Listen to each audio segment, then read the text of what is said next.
Olá pessoal, tudo bem? Eu sou o Marlon Lemos Dias e hoje eu vou falar um pouco para vocês a respeito da pesquisa básica e o transplante hepático. Bom, a gente vem estudando o transplante hepático, utilizando a pesquisa básica para estudar o transplante hepático no Laboratório de Cardiologia Celular e Molecular, que apesar de ser um laboratório de cardiologia, é um laboratório que quase a metade dele estuda fígado, e a nossa linha de estudo principal refere-se ao transplante hepático. Bom, e o que a gente objetiva estudar, né? O nosso objetivo de estudar o transplante hepático é justamente para poder impactar nesse grande problema que nós podemos observar aqui. Bom, ao longo dos anos, a gente pode observar que existe, né, uma grande demanda pela utilização de órgãos em transplantes, sejam eles hepáticos ou não. No entanto, o número de doadores e de transplantes realizados ainda é muito baixo para atender toda essa demanda. Então, se observar, o número de pacientes que aguardam na lista de espera pela realização dessa técnica é muito grande. E o que a gente tem de órgão disponível ainda é muito pouco para atender toda essa demanda. Além do grande problema de disponibilidade de órgãos, nós temos diversos outros problemas que estão envolvendo a realização de um transplante, por exemplo. Desde a viabilidade do enxerto, além do grande potencial de imunorrejeição, da presença e do desenvolvimento de uma infecção, e às vezes de uma baixa sobrevida dos pacientes que são submetidos a esse procedimento cirúrgico. Então, em conjunto, cada um desses fatores acabam, então, dificultando a resolução do problema, fazendo com que a gente tenha diversas questões para tratar, então, esses pacientes. Bom, e aí como a gente pode pensar em soluções para atender esses pacientes, para atender os pacientes que estão aguardando na lista de espera por um transplante, por exemplo? Bom, pensando nisso, a bioengenharia tecidual criou diversas estratégias, tá? Quando a gente pensa no fígado, a gente pode trabalhar, então, com diferentes estratégias, como eu mencionei para vocês, desde o processo de infusão de células através de um processo de terapia celular, bem como o transplante de alguns tecidos específicos ou até mesmo da utilização de órgãos inteiros para o transplante. Então, aquele problema de disponibilidade de órgãos pode ser, então, nesse momento, solucionado através de estratégias de bioengenharia tecidual. E é justamente focado, então, no transplante de órgãos inteiros, ou seja, na produção desses órgãos inteiros, que eu vou falar para vocês de agora em diante. Então, o nosso laboratório ele vem se especializando em trabalhar com uma técnica, que é uma estratégia de bioengenharia, conhecida como descelularização. Mas o que consiste essa técnica? A descelularização consiste no processo de remoção de todo o conteúdo celular de um órgão, como por exemplo o fígado, ou de um tecido, restando somente os componentes da sua matriz extracelular. Então as células saem e restam somente, por exemplo, glicosaminoglicanos, colágeno, laminina e entre outros componentes da matriz extracelular. Então, uma vez gerado esse arcabouço que a gente chama, uma vez gerado o componente extracelular desse órgão, nós podemos então transplantá-lo diretamente no paciente, visando a aplicação clínica, né? E esperar com que as células do próprio paciente possam então repovoar esse tecido, ou ainda em etapas anteriores, no laboratório, recelularizar esse arcabouço. E quando a gente pensa em recelularizar esse arcabouço, a gente pode pensar em utilizar infinitas fontes celulares para fazer isso. Eu vou chegar nesse ponto daqui em diante. Bom, então para vocês entenderem, é um processo de retirada de todo o conteúdo celular de um órgão de um tecido. Então imagine o fígado, a gente utiliza então o processo de descelularização para retirar todas as células hepáticas. Bom, mas vocês devem estar se perguntando como a gente faz isso. A gente pode fazer isso de diversas formas, desde a atribuição de métodos físicos, a atribuição de métodos enzimáticos e também a atribuição de métodos químicos. Então, a utilização de diferentes substâncias, por exemplo, diferentes detergentes, são importantes, então, e podem atuar removendo o conteúdo celular daquele órgão ou daquele tecido. Bom, então o que resta, como eu mencionei para vocês, é a matriz extracelular do órgão ou do tecido que a gente produziu. E do que se baseia o potencial de utilização desse arcabouço, dessa matriz extracelular? Quando a gente pensa num órgão que foi descelularizado, o fígado que foi descelularizado, por que utilizar esse fígado? Por quê? Como ele é baseado na matriz extracelular, ela apresenta propriedades amplamente diferentes do que se acreditava na antiguidade, por exemplo. Na antiguidade, as pessoas acreditavam que a matriz extracelular era completamente amorfa e não tinha funções. No entanto, atualmente a gente já sabe que a matriz extracelular apresenta diversas funções, é capaz de impactar em diversos agentes, eventos celulares. Então, quando a gente gera um arcabouço acelular baseado nessa matriz extracelular, a gente conta com diversas características importantes, como a dessa matriz extracelular não ser imunogênica, de representar a vasculatura original daquele órgão, então ela preserva a estrutura tridimensional, e além disso, ela preserva também componentes acelulares essenciais, que são aqueles componentes que compõem a matriz extracelular, como colágeno, laminina e fibronectina. E, juntamente, esses componentes vão fornecer um ambiente específico que vão favorecer, por exemplo, o desenvolvimento de um novo tecido. Então, as células podem chegar, reconhecer esse ambiente, crescer, se multiplicar, formando um novo tecido. E olha que interessante. Aqui eu trouxe para vocês o processo de descelularização hepática de um fígado de rato. Então, desde que o fígado é captado do animal doador, ele é submetido, então, à perfusão com diferentes detergentes, por exemplo, nesse caso, a gente observa que ele vai perdendo a sua coloração, formando, então, um parênquima hepático translúcido, que é correspondente a essa matriz extracelular do órgão. Bom, então, além disso, a gente pode estudar essa matriz extracelular desse órgão de diversas formas, desde a averiguação da sua vasculatura. Então a gente observa que depois do procedimento de descelularização, a sua vasculatura é super importante. Uma vez que eu penso em transplantar esse órgão, nós precisamos olhar para essa vasculatura. Então, de diversas formas, nós podemos observar que há uma integração, ou seja, há uma preservação desses componentes vasculares, mesmo após o procedimento de descelularização, e desses componentes acelulares, como, por exemplo, os componentes da matriz, que se mantêm intactos também, mesmo após o procedimento de remoção celular. E o que o nosso laboratório aqui na UFRJ tem feito? No Instituto de Biofísica Carlos Chagas Filho, a gente tem, então, estudado diferentes estratégias cirúrgicas, para tentar utilizar o arcabouço hepático acelular, ou seja, o fígado descelularizado, em diversas estratégias diferentes, tá? Para que, futuramente, na clínica, a gente possa transplantar isso no paciente. Então, em ratos, tá? Primeiramente, nós realizamos o procedimento de descelularização e transplantamos esse arcabouço de duas formas. A primeira forma, utilizando um transplante do tipo heterotópico, que vocês conhecem com certeza, e uma outra forma, através de um transplante do tipo ortotópico parcial.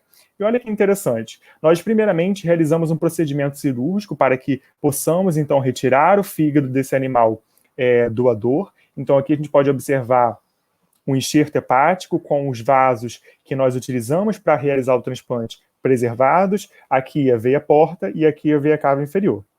E quando a gente submete, então, esse órgão, depois de captado, ao procedimento de descelularização, é bastante interessante que a gente começa a observar que à medida que a água, né, os detergentes são perfundidos nesse arcabouço, o sangue deixa esse órgão e esse órgão perde a cor, como eu mostrei no slide anterior, e nós já podemos, então, partir dessa etapa de descelularização para a etapa de transplante. Como a gente faz isso? Eu tinha um vídeo para mostrar, mas o vídeo não está rodando. Agora vai. Então, a gente pode observar que a solução entra através do parênquima hepático, e à medida com que a água ou os detergentes entram, rapidamente o sangue deixa esse órgão e ele começa, então, a perder a sua coloração, até que a gente possa observar a formação de um parênquima hepático. Então, formado o arcabouço hepático acelular, depois da descelularização eu tenho o fígado descelularizado, o que a gente faz com ele? A gente, então, tenta transplantar heterotopicamente em animais receptores. E como a gente faz isso? Então, aqui a gente pode observar um esqueminha da vasculatura de um animal receptor. Então, a gente canula tanto a veia renal quanto a artéria renal e realizamos uma nefrectomia lateral esquerda. Então, o rim esquerdo do animal é retirado, excisado, e no lugar é anastomosado o arcabouço hepático acelular, ou seja, o fígado descelularizado é colocado no lugar do rim esquerdo desse animal. E como vocês fazem isso, né? Vocês devem estar se perguntando. A gente faz através de anastomose término-terminal, que a gente liga cada um desses vasos.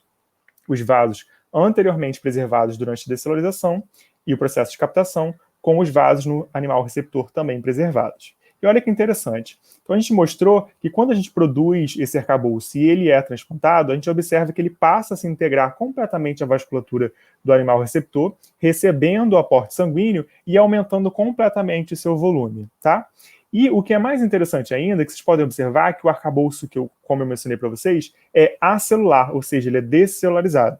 Quando ele é transplantado, então, no animal receptor, as próprias células sanguíneas que estão trafegando na corrente sanguínea do animal receptor passam a repovoar aquele parênquima. Então, aqui, um HR, a gente pode observar a histologia de um tecido de um arcabouço hepático que era acelular e foi transplantado, a gente pode observar que há a presença de diversos núcleos celulares repovoando esse tecido. Isso a gente confirmou, então, que o transplante do arcabouço poderia, então, recrutar células para esse arcabouço depois de transplantado. E como eu mencionei para vocês, a gente também utiliza uma outra técnica de transplante no nosso laboratório. E como a gente faz essa outra técnica? Assim como nós realizamos o procedimento cirúrgico para o transplante heterotópico, nós também realizamos o transplante do tipo ortotópico parcial, no qual a gente pega os ratos que vão passar pelo procedimento cirúrgico e submetemos os mesmos, então, a um procedimento de hepatectomia parcial, com remoção de 10% do lobo mediano, e então esses 10% que foram retirados são substituídos então pelo arcabouço hepático acelular. Então, 10% do arcabouço hepático acelular é transplantado no lugar do tecido hepático que foi removido. E olha que interessante, 3 dias depois, está um pouco pequeno, mas acho que vocês conseguem observar.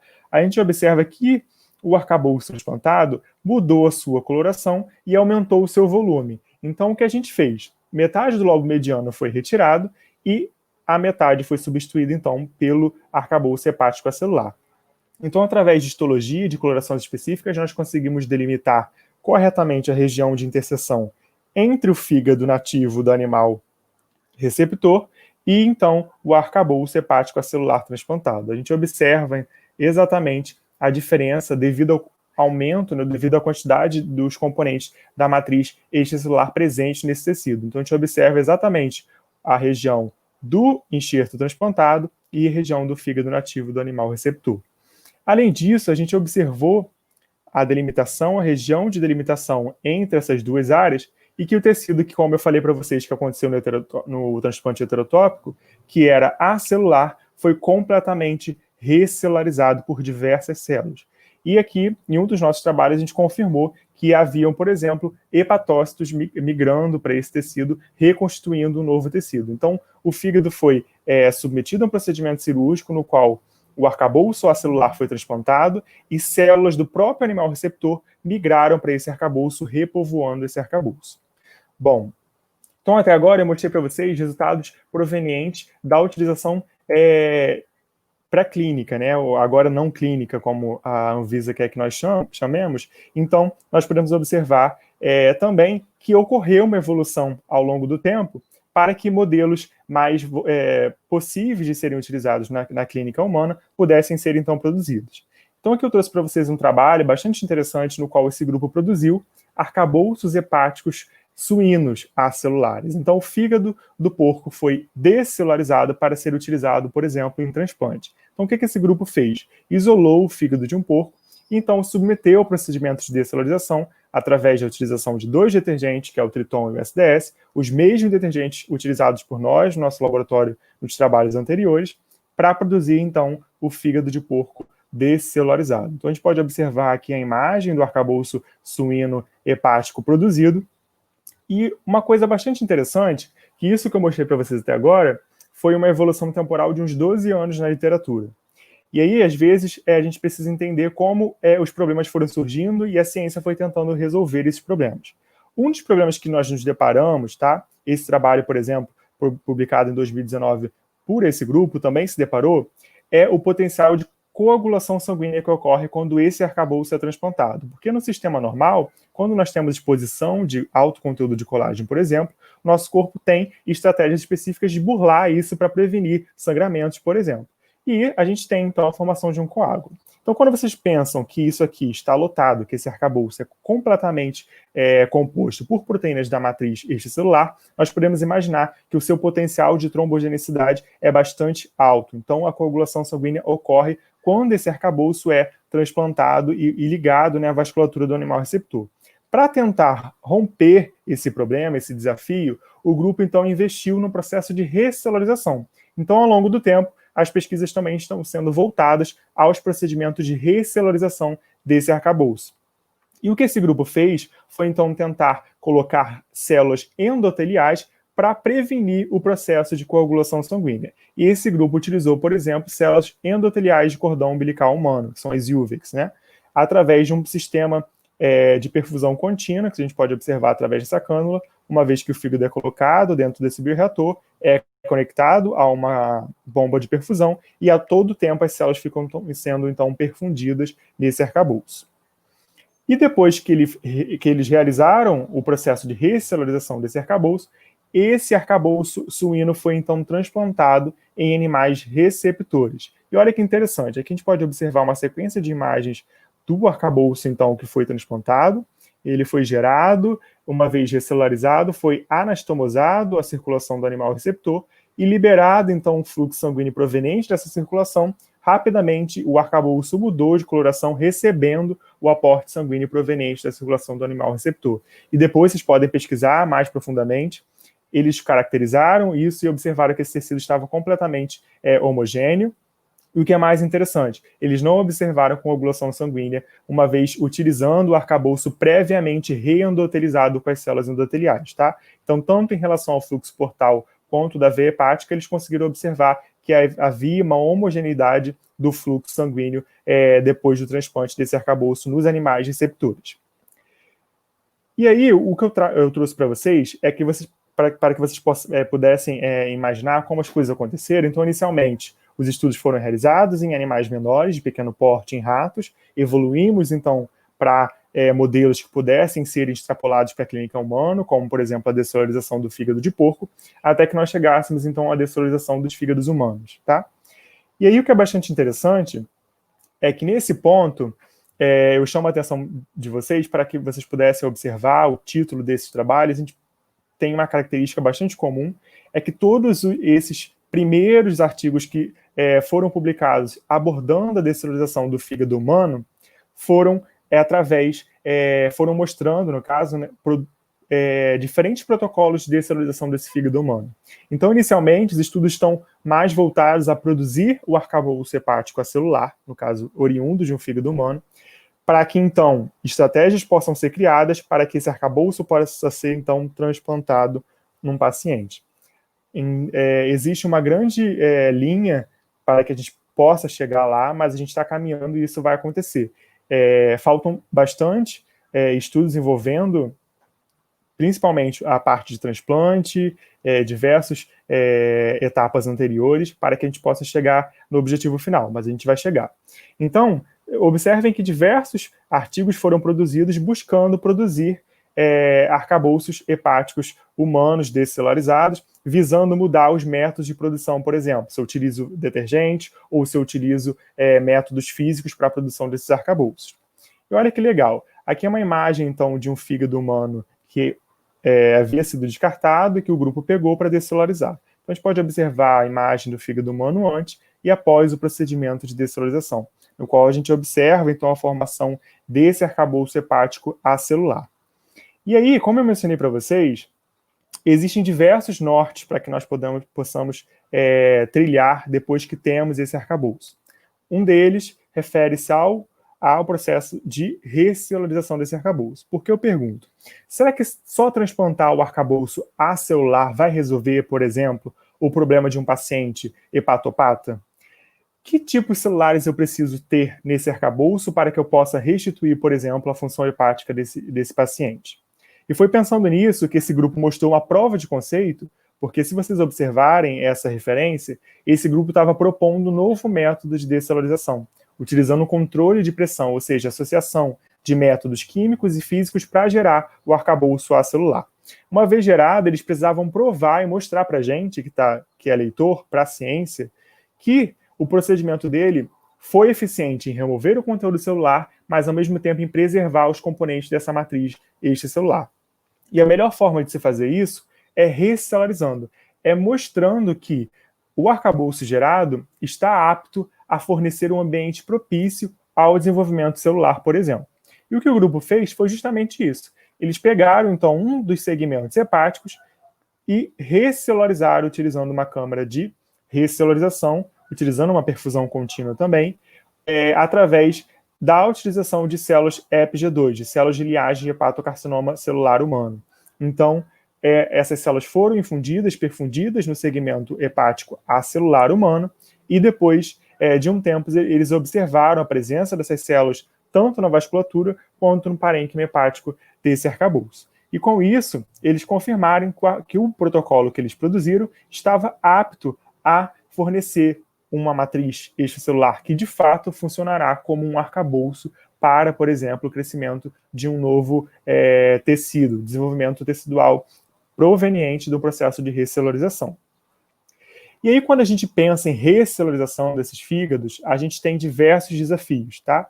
Então, a literatura atualmente, a pesquisa básica atualmente tem se debruçado em tentar utilizar diferentes tipos celulares para recelularizar esses arcabouços. Porque quando a gente pensa no fígado, a gente observa que ele apresenta uma arquitetura hepática completamente estruturada, o que é muito difícil de se mimetizar. Imagine, a gente tirou todo esse conteúdo celular, rompemos a arquitetura, por mais que os vasos e os componentes acelulares estejam mantidos, as células precisam reconhecer aquele ambiente e voltar a formar os cordões de hepatócitos, formar a sua histologia normal, né, para de fato ser um tecido funcional e que possa suprir, por exemplo, futuramente as funções hepáticas de um paciente hepatopata.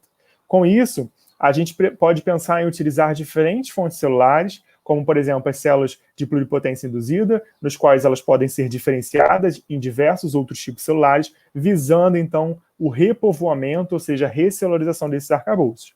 Ainda, nós podemos contar com outras fontes celulares, como, por exemplo, as células mesenquimais, que podem fornecer também tipos celulares para que possamos, então, mimetizar essa arquitetura hepática, visando restituir aquele tecido.